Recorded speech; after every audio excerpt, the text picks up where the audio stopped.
Sebelum kita mengikuti bacaan pelajaran sekolah Sabat untuk hari ini, mari kita berdoa terlebih dahulu. Bapa kami dalam kerajaan surga, terima kasih untuk kesempatan yang Engkau berikan untuk kami dapat mendengarkan sebagian dari firman-Mu. Isilah kami dengan Roh-Mu yang suci agar kami dapat mengerti apa yang Engkau inginkan kami pelajari hari ini. Dalam nama Yesus kami sudah berdoa. Amin. Pelajaran Sekolah Sabat Selasa 17 Februari 2026. Pelajaran yang ke-8 di triwulan yang pertama. Judul pelajaran sekolah Sabat kita untuk hari ini adalah Kepala Tubuh, yaitu gereja. Bacalah Efesus 1 ayat 22 dan Kolose 2 ayat 10. Apakah arti kepala dalam ayat-ayat ini?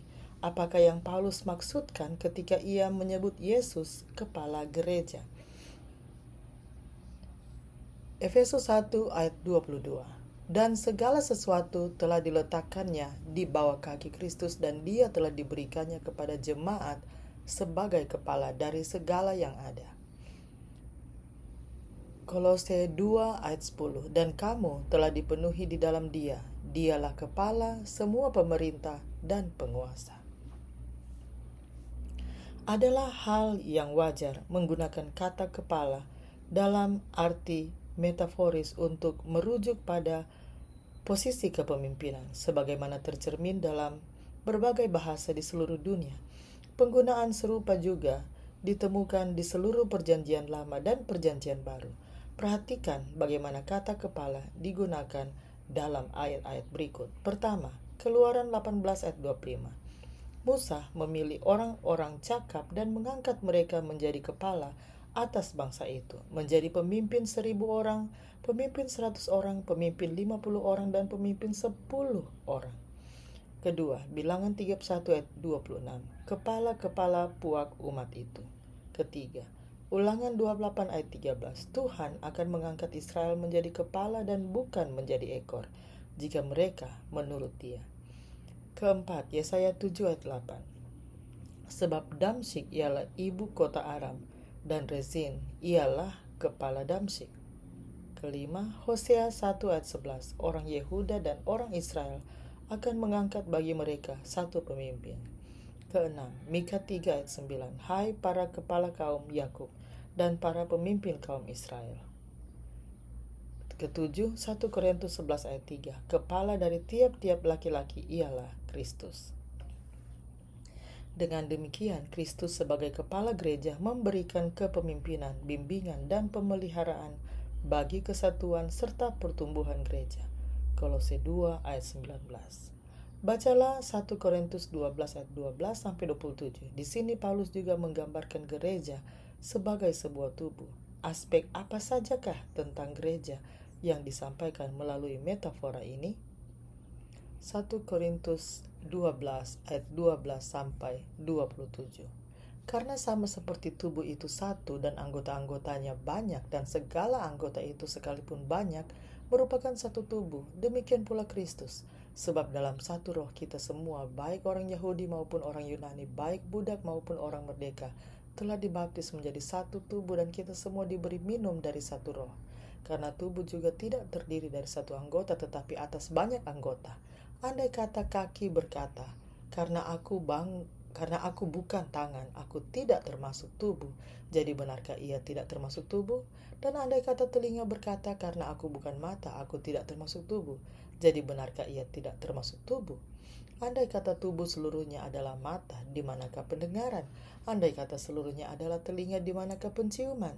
Tetapi Allah telah memberikan kepada anggota masing-masing secara khusus suatu tempat pada tubuh seperti yang dikehendakinya. Andai kata semuanya adalah satu anggota, di manakah tubuh? Memang ada banyak anggota tetapi hanya satu tubuh. Jadi mata tidak dapat berkata kepada tangan, aku tidak membutuhkan engkau. Dan kepala tidak dapat berkata kepada kaki, aku tidak membutuhkan engkau. Malahan justru anggota-anggota tubuh yang nampaknya paling lemah yang paling dibutuhkan. Dan kepada anggota-anggota tubuh yang menurut pemandangan kita kurang terhormat, kita berikan penghormatan khusus. Dan terhadap anggota-anggota kita yang tidak elok, kita berikan perhatian khusus. Hal itu tidak dibutuhkan oleh anggota-anggota kita yang elok. Allah telah menyusun tubuh kita begitu rupa sehingga kepada anggota-anggota yang tidak mulia diberikan penghormatan khusus, supaya jangan terjadi perpecahan dalam tubuh, tetapi supaya anggota-anggota yang berbeda itu saling memperhatikan. Karena itu, jika satu anggota menderita, semua anggota turut menderita. Jika satu anggota dihormati, semua anggota turut bersukacita. Kamu semua adalah tubuh Kristus dan kamu masing-masing adalah anggotanya. Sama seperti tubuh tidak dapat hidup tanpa kepala. Ketika ada bagian tubuh hilang atau cedera, hidup bisa menjadi jauh lebih sulit. Kita sering tidak menyadari betapa pentingnya sesuatu sampai kita kehilangannya. Seandainya Anda harus menyerahkan salah satu anggota tubuh atau mata, apakah yang akan Anda pilih? Apakah yang dikatakan hal ini kepada Anda tentang betapa pentingnya arti tiap-tiap orang sebagai anggota gereja? Mari kita ikuti lanjutan lagu tadi sebelum saya tutup dalam doa.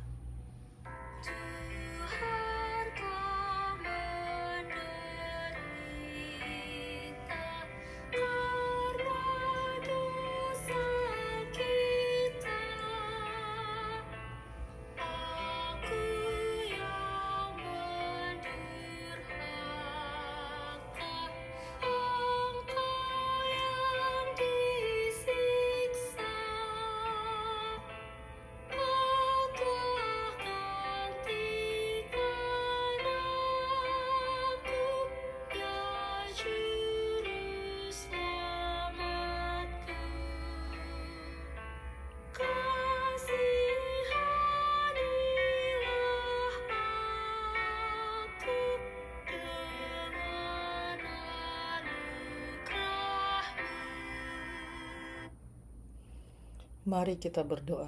Bapa kami dalam kerajaan surga, terima kasih untuk pelajaran hari ini, di mana kami dapat kembali belajar tentang kepala tubuh, yaitu gereja.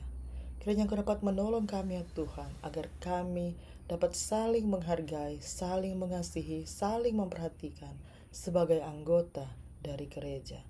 Kiranya kasih-Mu menuntun kami dalam setiap langkah kehidupan kami. Di dalam nama Yesus kami sudah berdoa. Amin. Demikianlah pelajaran Sekolah Sahabat Selasa 17 Februari 2026. Sampai bertemu di pelajaran Sekolah Sahabat selanjutnya. Tuhan memberkati.